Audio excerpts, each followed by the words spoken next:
Thank you for joining me today. It's Brian Gubernick, and welcome to the No Days Off podcast, where we believe that every single day brings a new opportunity to get better. How many times, as a business owner, as an entrepreneur, have you caught yourself saying something along the lines of, I'll do it when I'm ready. I'll do it when I feel more confident. I'll make the move. I'll launch the thing. I'll step onto the bigger stage and take that next opportunity. Here's the problem with that. I think that if that is your line of thinking, you've got the order backwards. In my experience in working with many business owners and individuals I've worked alongside or coached or whatever it may be, I think that a lot of people think that confidence comes before action. That you feel confident first, and then you go after the hard challenge or do the hard thing. I think it's actually the opposite. See, confidence doesn't come before the action, it comes from the action. Confidence isn't a feeling that you're waiting for, it's instead evidence that you collect. In yesterday's episode, I was talking about Dr. Gio Valiante, who's this performance psychologist, and I've become a big fan of his. I mentioned in yesterday's episode, if you haven't listened to it, go back and listen to it because I think it's a pretty good one. But this guy coached PGA Tour winners and NFL teams and a number of really big investors in the financial world. And I was listening to him talk about where confidence actually comes from. And he's got a whole framework that he said kind of goes back decades to other psychologists that he's studied. And so this is proven out work. It's decades of research. And what they found, what these psychologists found, and Dr. Valiante was talking about, is that there's really four sources of confidence. Just four. Not a dozen, but four. And it's not luck, it's not personality. All four of these sources are controllable. Every single one is something that you can control. So let's talk through them, and then we'll talk about how to apply it to our respective worlds. The first source of confidence, and it's the biggest one, it's the strongest source, I think, by far, it's mastery experiences. What do I mean? I mean that confidence is built on proof. Proof that you've done hard things before, that you've achieved. So every time you follow through, you finish the workout, or you make the call, or you ship the product. What you end up doing is you deposit evidence into this confidence account. That's mastery. That is mastery experience.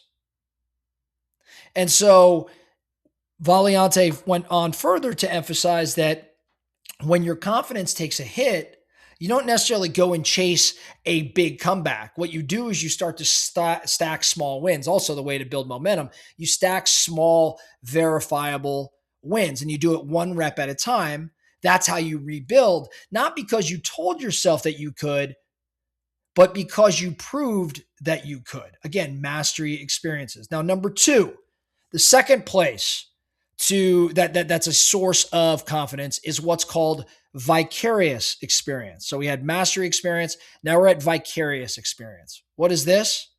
It's watching someone like you succeed. I think there's no better example than the 4-minute mile. If you're watching this on YouTube, you may see a picture behind me. Where's it at? There it is. Behind me, of Sir Roger Bannister, the first guy to break the 4-minute mile. Experts said it couldn't be done. And then Roger Bannister went out and did it. And within a few, years or whatever it was, dozens of runners followed. So what changed? Well, the human body didn't change. What changed was the belief. If he can do it, so can I. And that's vicarious experience. This is why your environment, this is why the room you're in really matters.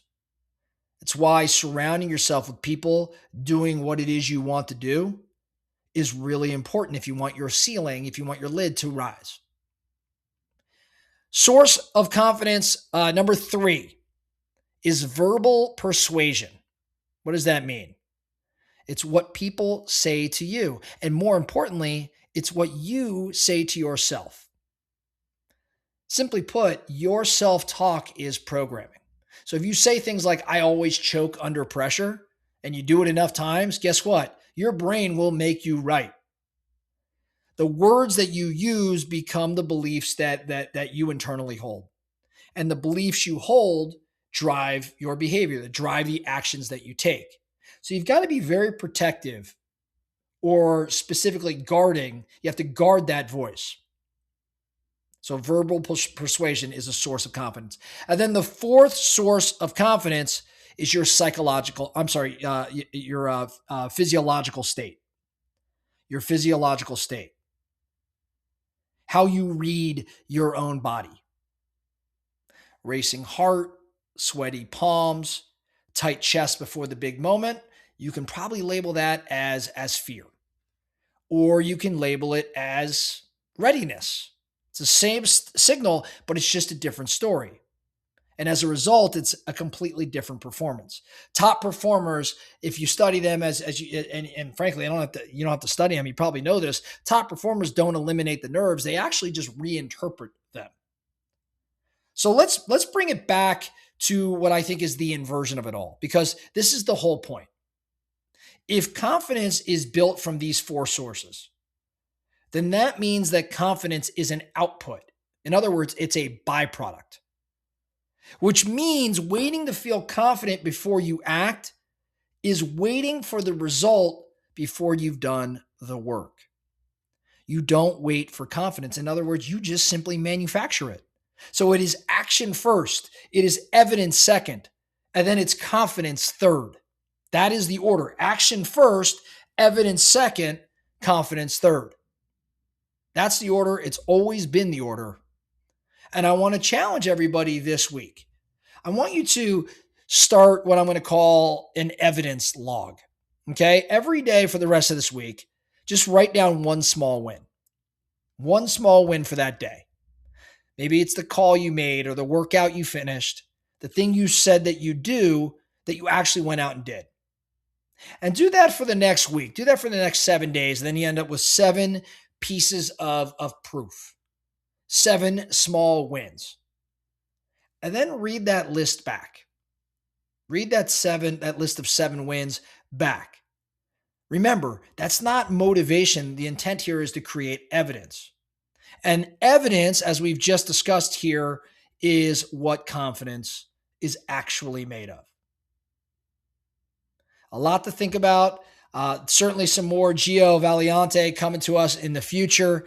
I hope you're getting something out of what we're talking about of Dr. Valiante's work. And maybe, just maybe, we'll have him on a No Days Off episode in the not too distant future, maybe working on something. That's all I have for you today, the No Days Off podcast. Thank you so much for listening. And remember, every single day brings a new opportunity to get better. So let's get after it.